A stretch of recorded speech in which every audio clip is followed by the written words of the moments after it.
N'olwaleero Buganda bukungaanidde ku Bulange Mmengo okulaba omulimu gw'okuzimba amasengere we gutuuse nga kino kikolebwa buli mwezi nga 17.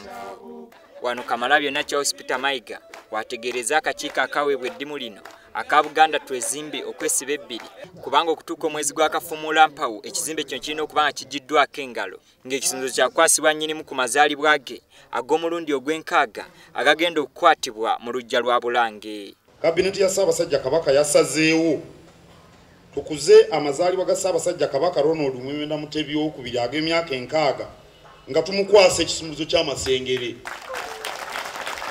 Awo nno tewali babyekwasobe njagala kuwulira bonna.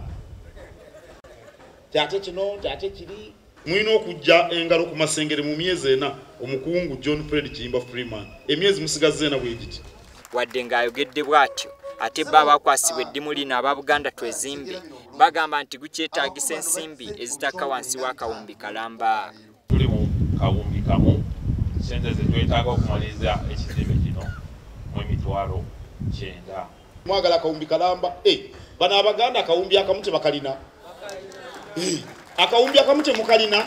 Tuli beetegefu tusuubira nti ekizimbe kye tujja kuba tukimaliriza kijja kuba kitambudde weetuli era obweyamo tubukoze eki tubukutte.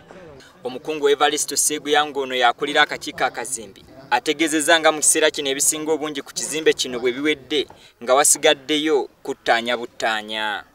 Ssebo waleka tumaze okusereka ekizimbe kiwaswa nga tutandise okusereka ekizimbe kikato naye abazimba bonna bamanyi nti waliwo kye tuyita okutungirira.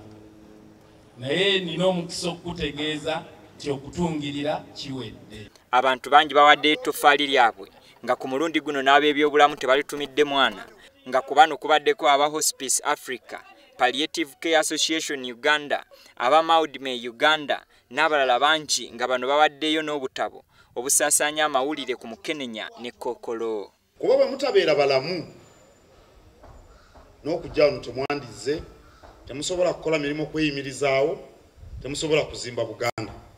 Awo nno ensonga eno Ssaabasajja Kabaka agitwala nga nkulu nnyo ebyobulamu era mwamulabye ng'enkuba emukuba ebuddu ku lunaku lwaffe olutongole olw'ebyobulamu ng'akkaatiriza nti mubeere balamu musobole okukola ennyo mwezimbe ate muzimbe Buganda ne Uganda.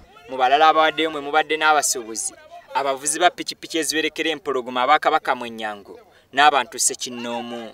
Tujagezaako okukunga abalala naddala bannaffe abazungu engeri gye batategeera nnimi ze twogera tujja batuukirira Ssekinnoomu n'Abachina n'abalala balabike nga nabo lwe tunaddamu okukyala tujje nabo tubakunge ng'abasuubuzi tubakunge ng'abantu ba Buganda tubakunge ng'abantu ba Uganda.